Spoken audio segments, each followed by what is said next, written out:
mungkin ingin saya tekankan lagi ya Bapak Ibu. Jadi OSCE ini harapannya adalah untuk melengkapi dari metode uji kompetensi yang selama ini sudah ada.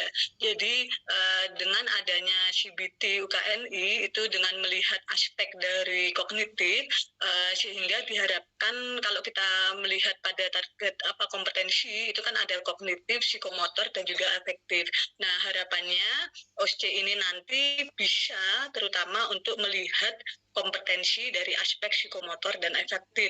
Jadi harapannya nanti ini akan saling melengkapi, kognitif akan dievaluasi melalui CBT, dan kemudian psikomotor dan juga afektif nanti akan dilengkapi melalui OSCE. Karena ini memang salah satu kebutuhan yang mau tidak mau kita harus mempersiapkan seperti itu, nggih. Jadi karena memang dalam borang Lampetekes di situ juga disebutkan dalam kriteria penilaian maupun syarat untuk akreditasi unggul, maka di situ ada poin penilaian, salah satunya nanti adalah CBT dan maupun OSCE. Sehingga harapannya dengan adanya pelatihan OSCE di regional 8 ini nanti kita bersama-sama semua institusi di regional 8 harapannya nanti ke depan bisa melaksanakan OSCE berstandar nasional. Seperti yang tadi sudah disampaikan oleh Pak Alwi, bahwa bisa jadi mungkin nanti kita akan melaksanakan itu lokal di institusi maupun itu akan melaksanakan di regional, dan sambil kita menunggu apakah nanti akan dilaksanakan secara nasional.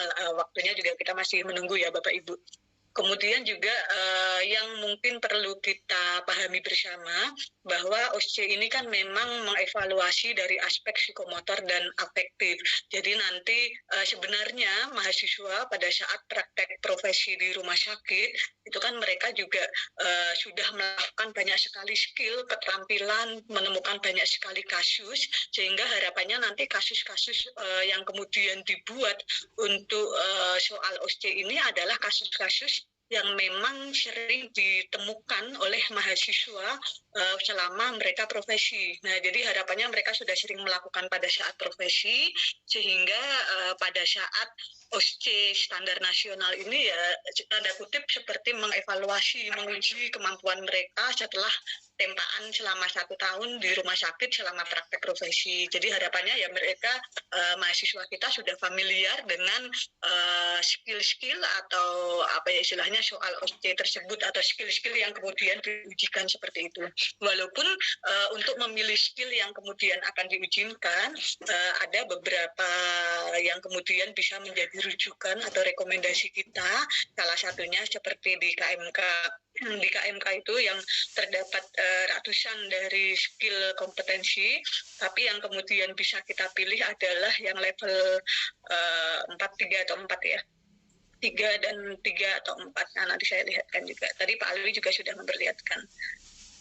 Baik, Bapak Ibu, jadi sekarang kita akan berdiskusi terkait dengan matriks soal. Jadi matriks soal ini menjadi gawangan pertama, menjadi langkah awal untuk kemudian nanti kita akan memetakan kompetensi-kompetensi apa saja yang kemudian akan dicapai oleh mahasiswa pada saat ujian OSCE. Jadi ada 4 komponen ini yang nanti akan kita bahas: kompetensi, station setting, komponen matriks soal, dan menyusun matriks soal. Ini sebenarnya tadi Pak Alwi juga sudah menyampaikan di blueprint. Jadi kalau kita berbicara kategori kompetensi, nanti akan ada 6 kategori kompetensi ini yang diujikan. Jadi ada komunikasi, edukasi, dan konseling, kemudian pengkajian, diagnosis dan perencanaan, implementasi, evaluasi, serta perilaku profesional. Poin perilaku profesional ini atau kompetensi perilaku profesional ini harus ada di semua station. Jadi ini nanti akan melekat pada kompetensi-kompetensi yang lain. Nah, jadi poin 6 atau kompetensi perilaku profesional ini nanti secara komposisi matrik itu harus terdapat di 9 station. Ini tadi Pak Alwi juga sudah menjelaskan. Jadi yang pertama adalah terkait dengan komunikasi terapeutik, edukasi, dan konseling. Jadi nanti boleh pada saat menyusun soal OSCE, salah satu soal atau target kompetensi yang harapannya bisa dicapai oleh peserta uji adalah kemampuan mereka dalam memberikan edukasi atau konseling atau komunikasi terapeutik. Nah, ini mungkin Bapak Ibu juga sudah familiar sekali apa itu bedanya ketiga komponen tersebut antara komunikasi terapeutik, edukasi maupun konseling.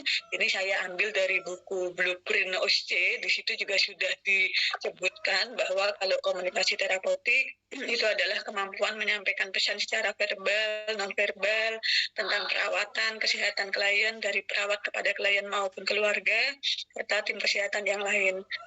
Sedangkan kalau edukasi itu adalah kemampuan memberikan informasi atau pesan yang disampaikan oleh perawat dalam upaya merubah sikap dan perilaku sehat, meningkatkan pola hidup sehat, dan menurunkan angka kesakitan pada tingkat individu dan keluarga. Kalau konseling itu mampu memberikan pertimbangan kepada klien dan keluarga agar mampu mengenal kebutuhannya dan mengambil keputusan perilaku kesehatan. Nah, nanti ini silakan disesuaikan dengan kebutuhan dari masing-masing. Apakah nanti teman-teman di keperawatan jiwa, keperawatan komunitas, atau bahkan mungkin teman-teman yang di keperawatan klinis ketika membutuhkan adanya capaian kompetensi di mahasiswa terkait dengan komunikasi terapeutik, edukasi, atau konseling boleh memilih kompetensi ini. Kemudian yang kedua adalah kompetensi pengkajian. Nah, jadi pengkajian ini adalah aktivitas pengambilan data secara sistematis, menyeluruh, akurat, berkesinambungan. Pengkajian yang kemudian nanti dilakukan oleh peserta uji itu boleh pemeriksaan fisik, pemeriksaan penunjang, atau wawancara. Nah, jadi karena ini waktu ujian itu adalah 13 menit, jadi sedangkan kategori kompetensi yang kemudian bisa dicapai oleh mahasiswa itu 3-5, ini seperti tadi yang Pak Mariana tadi sepertinya juga menanyakan ya, kalau dulu 45 menit, sekarang dengan 13 menit itu bagaimana dan lain sebagainya. Jadi kita sebenarnya nanti bisa mengambil istilahnya cuplikan-cuplikan yang itu memang sangat korelasi gitu ya. Jadi misalnya ketika melakukan pengkajian, pemeriksaan fisik atau pemeriksaan penunjang dengan pemeriksaan otak itu harus mendeteksi pulsasi, perkusi, konspirasi seperti itu. Atau hal yang sudah habis waktu 13 menit gitu ya. Nah, jadi hanya potongan atau cuplikan yang itu memang spesifik sangat dibutuhkan. Jadi misalnya silahkan lakukan pengkajian fisik torak, auskultasi torak misalnya seperti itu. Jadi bisa melakukan pengkajian yang sifatnya lebih spesifik sesuai dengan kebutuhan pada kasus tersebut untuk nanti menegakkan diagnosis maupun untuk istilahnya sebagai dasar melakukan implementasi. Kemudian berikutnya adalah diagnosis. Jadi di sini aktivitas menganalisis data pengkajian. Jadi data pengkajian bisa jadi sudah terdapat di soal, bisa juga berdasarkan data pengkajian yang kemudian dilakukan oleh mahasiswa pada manekin atau pada klien standar. Kemudian nanti mahasiswa diminta untuk menyampaikan masalah keperawatan atau diagnosis keperawatan yang muncul. Jadi kalau kemarin pada saat di UI, pada saat di AIPNI itu bisa jadi mungkin hanya menyampaikan problemnya saja atau masalahnya saja, atau bisa juga menyampaikan diagnosis keperawatannya. Nanti mungkin bisa dilihat dari tingkat kesulitan atau waktu yang dimiliki oleh peserta uji dalam 13 menit itu, kira-kira apa yang kemudian dapat mereka lakukan seperti itu. Dan diagnosis ini mahasiswa tidak difasilitasi SDKI, SLKI, SIKI berupa buku di dalam ruangan, tapi berdasarkan ya mungkin itu diagnosis atau problem-problem yang memang itu sering muncul, itu sering ditemui oleh mahasiswa selama mereka praktek selama 1 tahun. Dan kemudian berdasarkan diagnosis yang istilahnya banyak ditemui oleh mahasiswa tersebut, sehingga mereka juga sudah sangat familiar dengan diagnosis tersebut. Nah, jadi nanti mahasiswa langsung menyampaikan apa diagnosis keperawatannya atau apa masalah keperawatan yang mungkin muncul. Kemudian implementasi, bisa juga mahasiswa diminta untuk melakukan implementasi.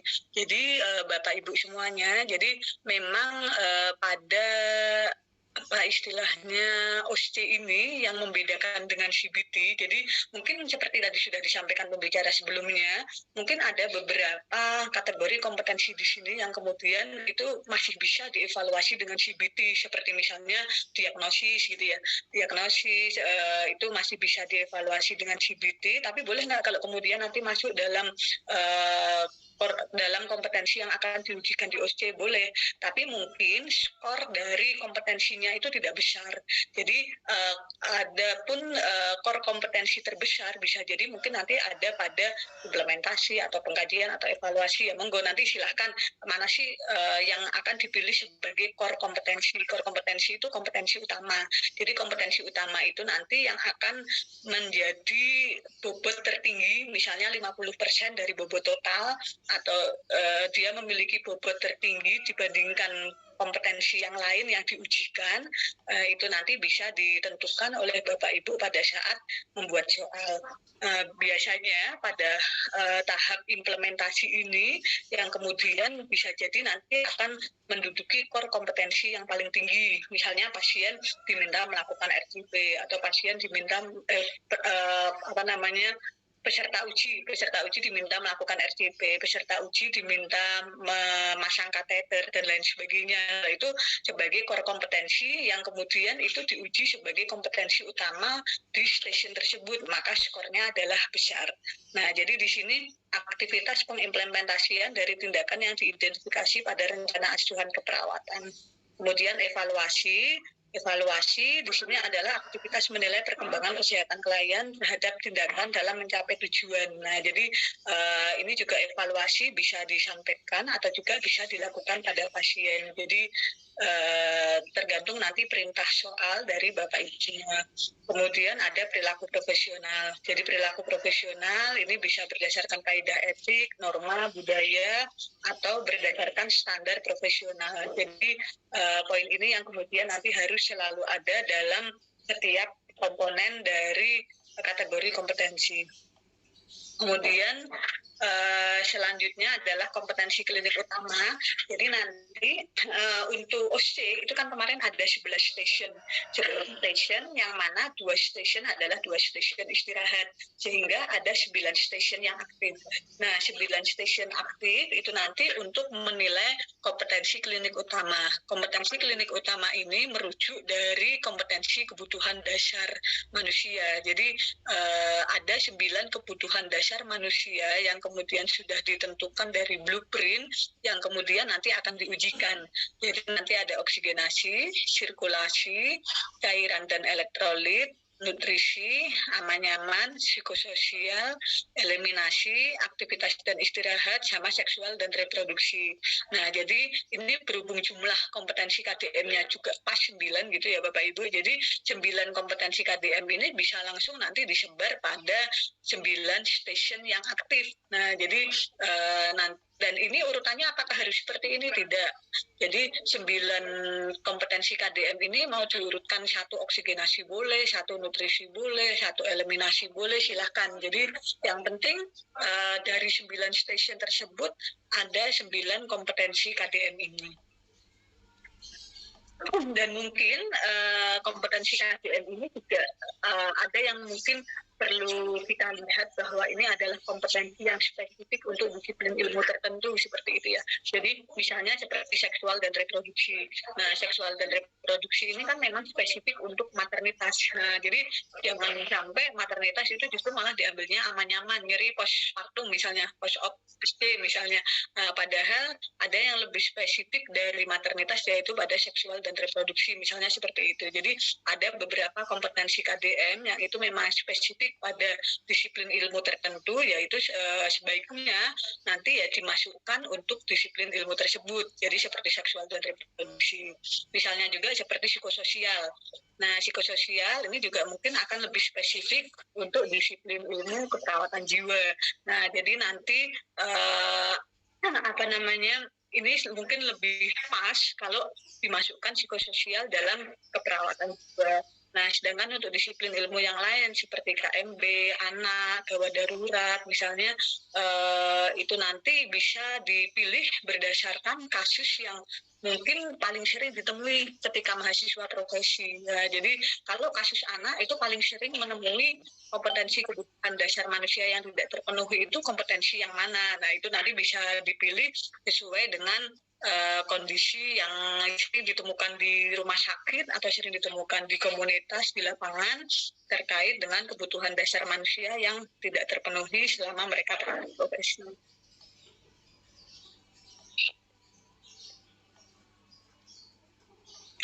Ini untuk station settingnya, jadi nanti setting tempat untuk pada saat kita membuat matrik soal itu bisa 3, jadi boleh settingnya di rawat inap, boleh settingnya di rawat jalan, boleh juga settingnya di komunitas atau di keluarga. Kemudian rentang usia tumbuh kembang atau lifespan-nya nanti ada anak-anak, kemudian ada dewasa, kemudian nanti ada lansia.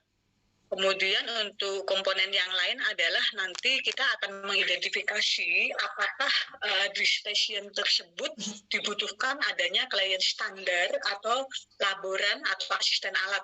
Jadi di setiap stasiun tersebut butuh nggak klien standar, butuh nggak laboran, nanti kita akan identifikasi atau akan kita tulis di matrik yang akan kita buat. Nah, ini yang harus kita perhatikan, ini juga acuan dari pusat, jadi kategori kompetensi dan komponen dalam matrik. Jadi di sini sudah diberikan trigger bahwa untuk kategori kompetensi komunikasi terapeutik, edukasi, dan konseling itu jumlah minimal adalah 2 station. Jadi minimal 2 station harus ada komunikasi, edukasi, dan konseling. Kemudian minimal 6 station harus ada pengkajian. Minimal 6 station harus ada diagnosis dan perencanaan. Kemudian minimal 4 station harus ada implementasi, minimal 5 station harus ada evaluasi, dan minimal 9 station harus ada perilaku profesional. Oleh karena itu, perilaku profesional ini nanti akan dinilai di semua stasiun, karena tadi ada 9 stasiun yang aktif. Nah, tadi di slide Pak Alwi juga sudah disebutkan bahwa setiap stasiun itu minimal 3 kompetensi. Kalau kemarin arahan dari pusat, betul, jadi setiap stasiun itu kurang lebih nanti akan ada 3-5 kompetensi yang akan diujikan pada mahasiswa. Nah, jadi nanti Bapak Ibu silakan boleh memilih 3-5 ini sudah termasuk perilaku profesional juga. Nah, jadi nanti Bapak Ibu bisa memilih kompetensi mana saja yang akan diujikan di kasus tersebut. Jumlah kompetensinya adalah sekitar 3-5, kemudian nanti di akhir matriknya bisa dikalkulasi atau bisa dihitung apakah jumlah minimal ini sudah terpenuhi di semua setelah kita membagi rata kategori kompetensi ini di semua stasiun. Kemudian ini ya, kompetensi perilaku profesional harus ada di seluruh stasiun.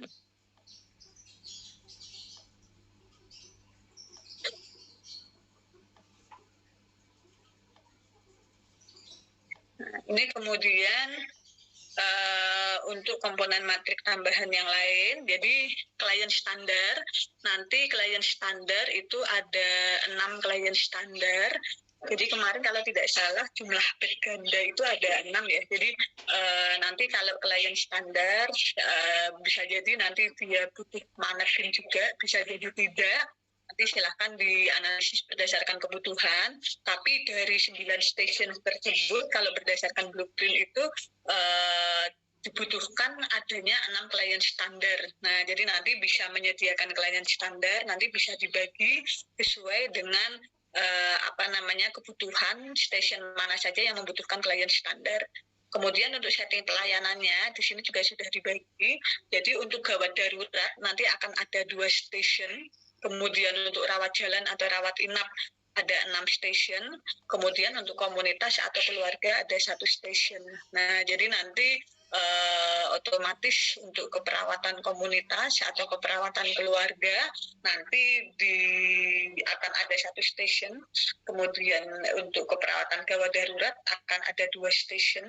Nah, nanti apakah sehingga sisanya nanti yang rawat jalan rawat inap ini nanti ada KMB, ada maternitas, kemudian ada jiwa, seperti itu. Kemudian usia dan tumbuh kembangnya, untuk yang anak ada 1 station, jadi ada 1 station, nanti settingnya adalah anak. Kemudian dewasa 7 station, kemudian nanti lansia adalah 1 station. Nah, jadi nanti ini mungkin yang perlu kita bagi terlebih dahulu gitu ya. Jadi misalnya nanti, lansia ini akan ada di settingan rawat komunitas keluarga atau rawat jalan rawat inap misalnya seperti itu. Terus kemudian anak ini nanti mau ada di settingan mana, apakah di gawat darurat atau di rawat jalan misalnya, atau malah di komunitas ya, ini monggo saja. Nanti kalau di komunitas atau di keluarga, kasus yang paling sering muncul itu kasus untuk usia dan tubuh kembang yang mana gitu kan, apakah di anak, apakah di dewasa, ataukah di lansia gitu kan.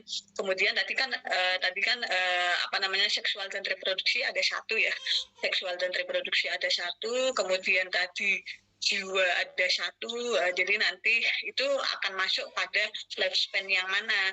Kalau sosial dan reproduksi yang otomatis dewasa mungkin ya. Kemudian untuk yang jiwa nanti akan masuk ya bisa jadi dewasa, karena anak masuknya pada yang psikososial, masuknya ke jiwa karena anak sudah ada untuk lifespan tersendiri. Nah itu mungkin nanti bisa spesifik di keperawatan anak. Kita lanjut saja. Jadi ini pakem-pakem ini nanti yang bisa menjadi acuan dari Bapak Ibu untuk menentukan matrik soal. Nah ini ya, jadi ini cara kita menyusun matrik soal.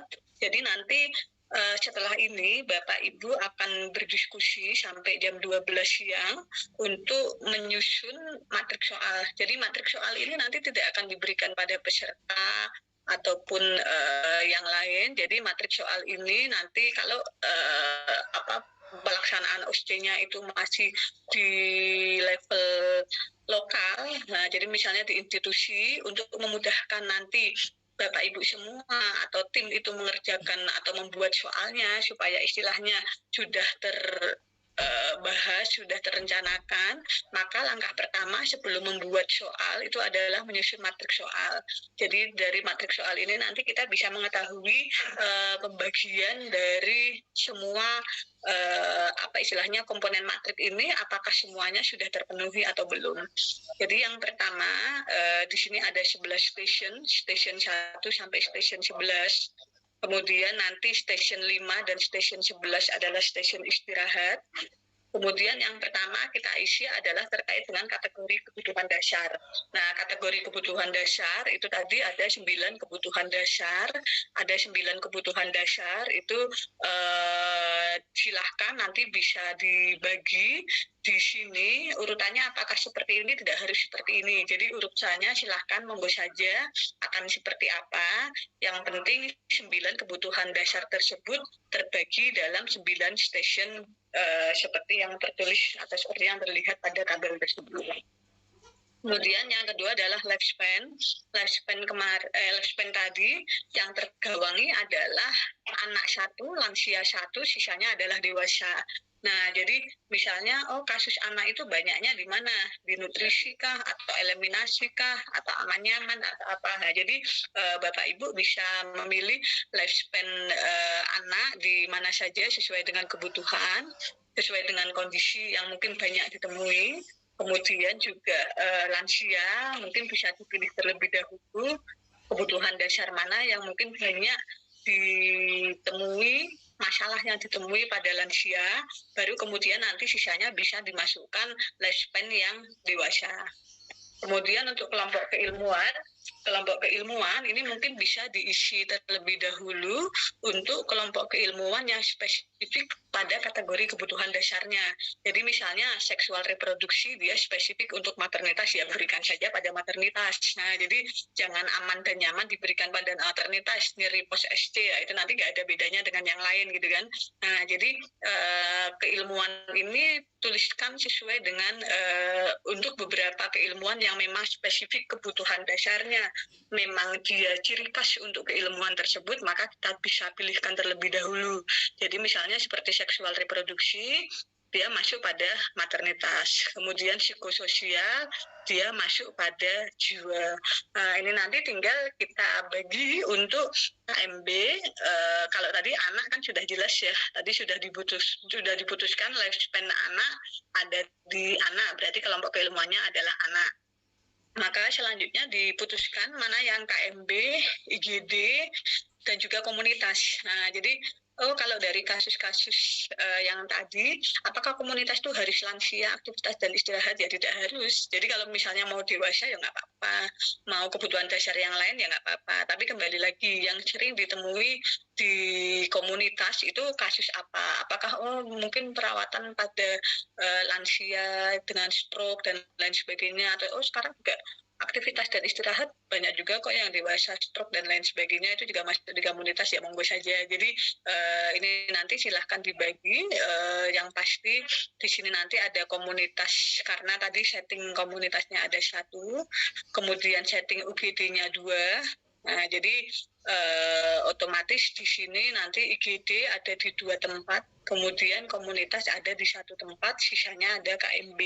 Nah, jadi kalau kita lihat di sini, memang di sini KMB ada 3 kompetensi ya, jadi ada 3 kelompok keilmuan, kemudian IGD, anak, maternitas. Kemudian teman-teman dasar, teman-teman manajemen bagaimana gitu kan.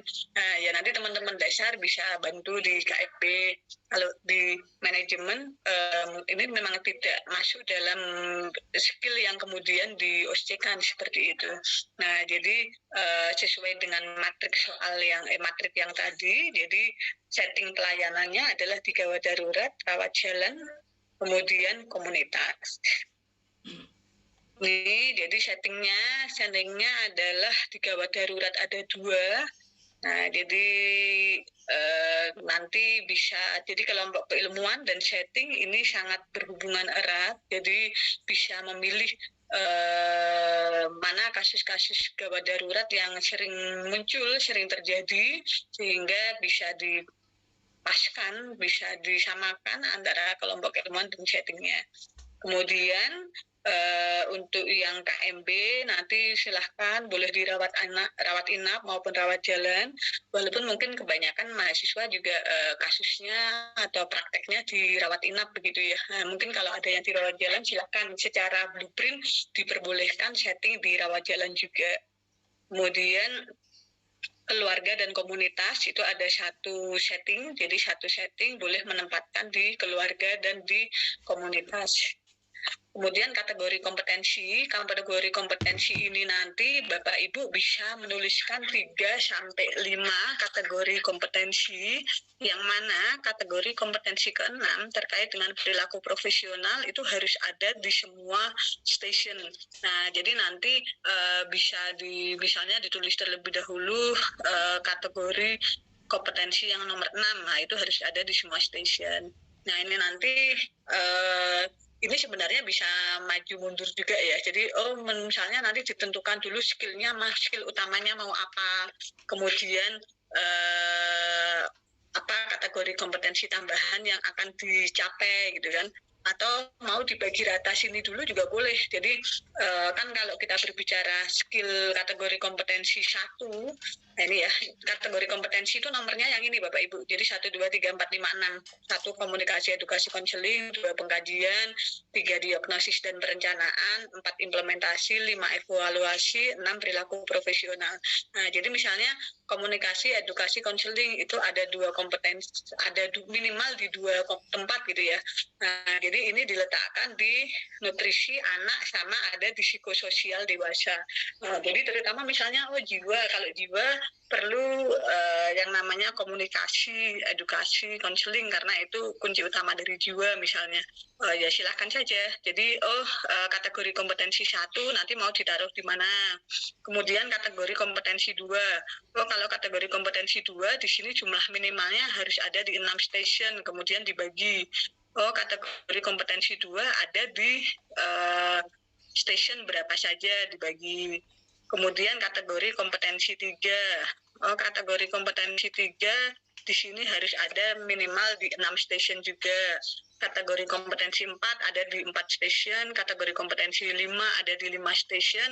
Itu silahkan nanti bisa dibagi rata semuanya di sini, sehingga syarat minimal dari jumlah kompetensi yang harusnya ada di tiap-tiap di seluruh station itu nanti tercapai. Kemudian berikutnya skill. Di sini yang dituliskan di sini adalah skill yang masuk dalam core kompetensi. Jadi core kompetensi adalah kategori kompetensi utama. Kompetensi utama ini nanti yang nilainya paling besar. Jadi walaupun di sini ada 3 sampai 5 kompetensi, tapi kompetensi utama atau core kompetensi atau skill, karena ini yang kemudian nanti menjadi pembeda antara CBT dengan OSCE. Jadi harapannya OSCE ini memang kita benar-benar menilai aspek psikomotor yang mana skill tersebut dipilih berdasarkan skill yang memang banyak dilakukan oleh mahasiswa selama profesi atau banyak ditemukan di rumah sakit selama mahasiswa praktik profesi. Nah, jadi core kompetensi, jadi skill ini nanti Bapak Ibu bisa tuliskan sebagai core kompetensi atau kompetensi utamanya yang kemudian nilainya, bobot nilainya nanti bisa jadi 50% atau memiliki bobot paling besar di antara kompetensi-kompetensi yang lain. Nah, jadi misalnya di sini implementasi ya. Misalnya di sini implementasi adalah kompetensi 4. Nah, jadi kategori kompetensi 4 misalnya memberikan medikasi atau perawatan luka misalnya ya. Jadi perawatan luka ini nanti skornya paling besar dibandingkan kompetensi 2, 5, dan juga 6 seperti itu. Nah, begitu juga dengan yang lain. Oh, nanti memberi makan via NGT itu nilainya juga lebih besar karena dia sebagai core kompetensi. Begitu juga dengan yang lain.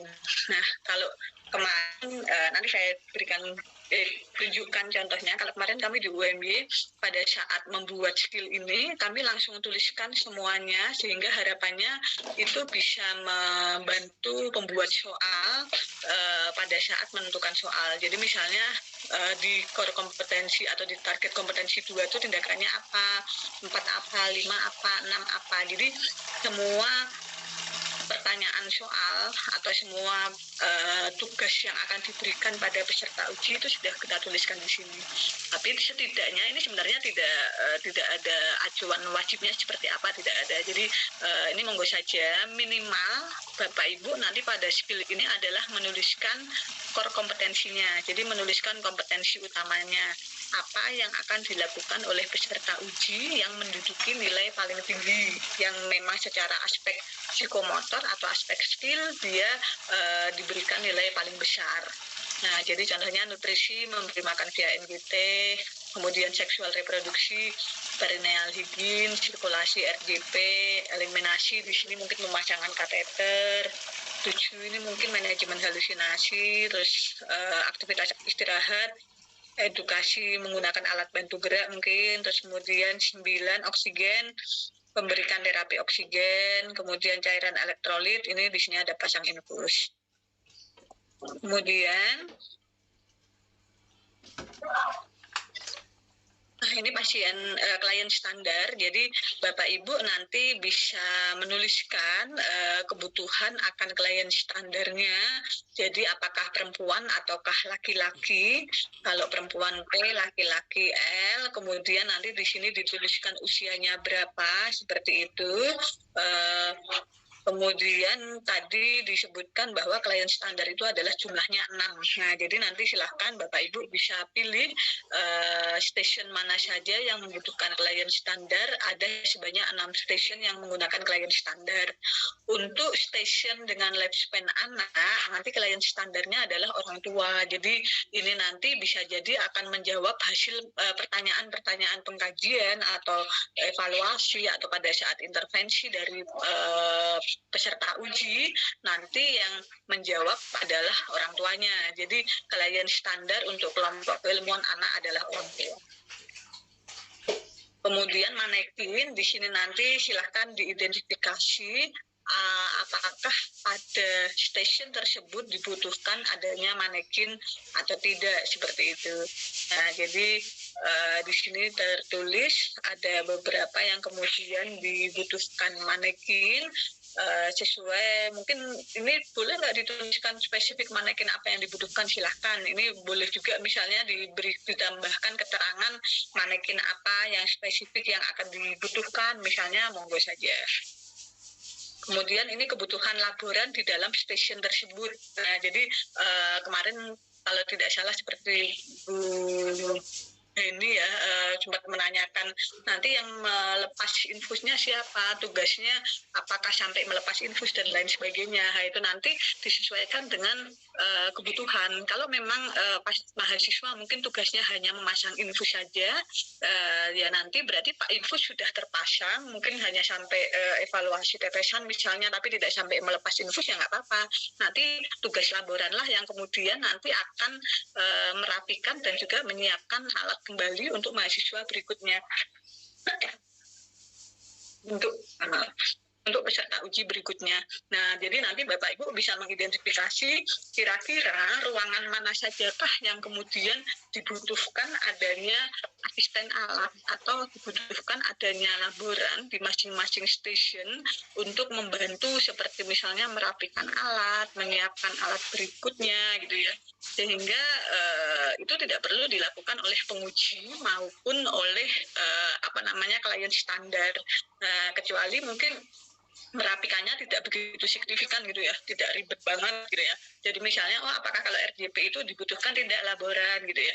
Nah, jadi atau kalau pasien jiwa terkait dengan halusinasi ini butuh tidak laboran, atau nanti itu simple kok, tidak begitu alat yang begitu ribet dan lain sebagainya. Nanti pasien standar KS-nya, klien standarnya bisa merapikan sendiri ya, berarti it's okay, itu tidak butuh laboran seperti itu. Kemudian jumlah soal, jadi jumlah soal ini adalah nanti jumlah perintah soalnya. Jadi jumlah perintah untuk peserta uji. Jadi misalnya nanti satu, lakukan pengkajian fisik torak, auskultasi torak. Kemudian sampaikan pada penguji diagnosis keperawatan prioritas. Kemudian yang ketiga adalah lakukan terapi inhalasi dengan Pulmicort 1 vial misalnya seperti itu. Nah, jadi berarti itu jumlah soalnya ada 3.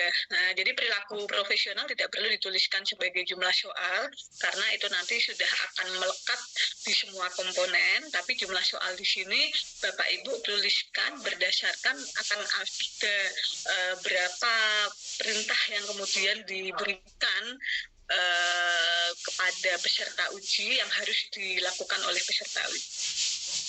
Nah, baik, kurang lebih mungkin itu, mungkin sedikit sharing.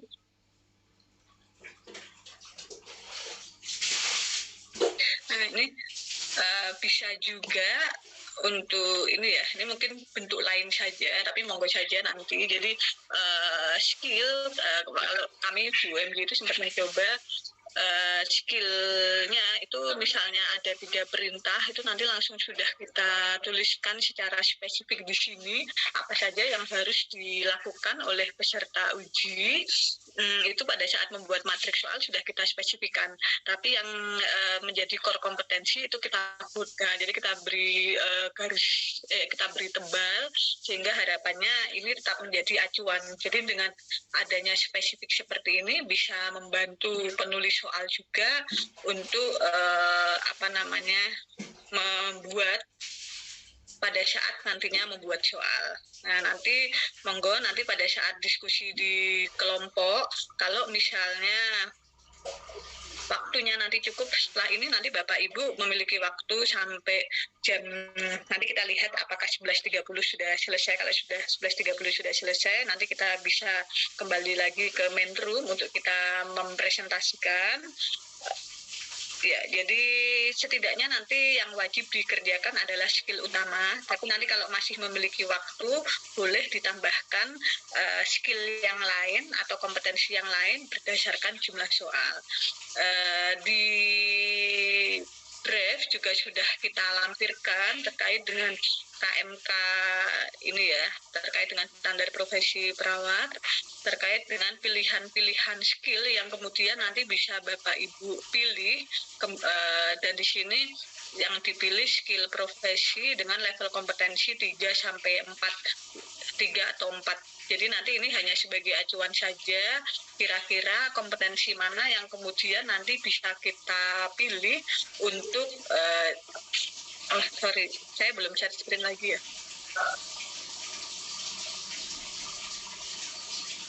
Nah, sudah.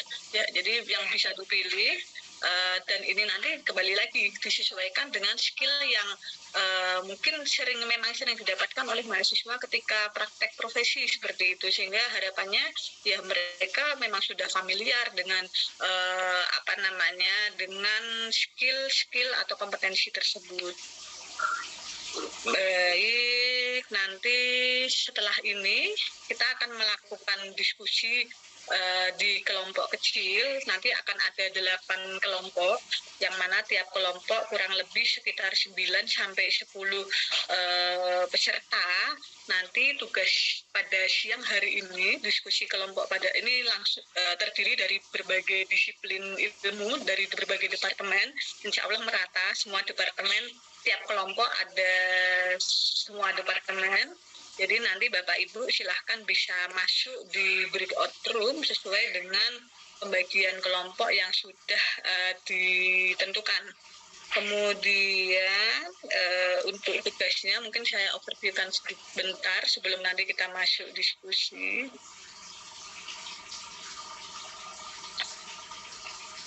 Jadi nanti Bapak Ibu ada waktu 60 menit untuk diskusi menyusun matriks soal OSC.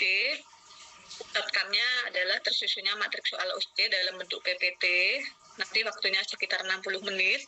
Setelah masuk ke breakout room, silahkan Bapak Ibu bisa menentukan ketua dan sekretaris. Kemudian nanti ketua kelompok akan memimpin jalannya diskusi. Ketua memimpin, kemudian nanti ada sekretaris, silahkan bisa langsung share screen PPT ini, nanti akan ada template di slide berikutnya, kemudian mendiskusikan pembuatan matriks soal yang ditentukan oleh kelompok tersebut dalam template matriks soal. Nanti kalau sudah selesai, silahkan bisa di-upload di link berikut untuk dikumpulkan kepada panitia. Nah, ini slide 4. Jadi nanti Bapak Ibu silahkan berdiskusi di kelompok, membuat matriks soal yang ada di slide 4. Jadi dari station 1 sampai 11, kebutuhan dasarnya, lifespan-nya, keilmuannya, setting, kategori kompetensi, skill-nya. Awali dengan pilih dulu core kompetensinya. Nanti kalau waktunya masih cukup, boleh ditambahkan kompetensi yang lain yang kemudian nanti akan dijadikan juga sebagai perintah di dalam soal tersebut.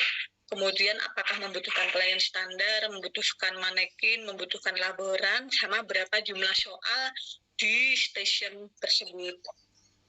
Ini slide-slide berikutnya kita kasih kepean, kita kasih trigger-trigger untuk kemudian mengerjakan di kolom-kolom ini.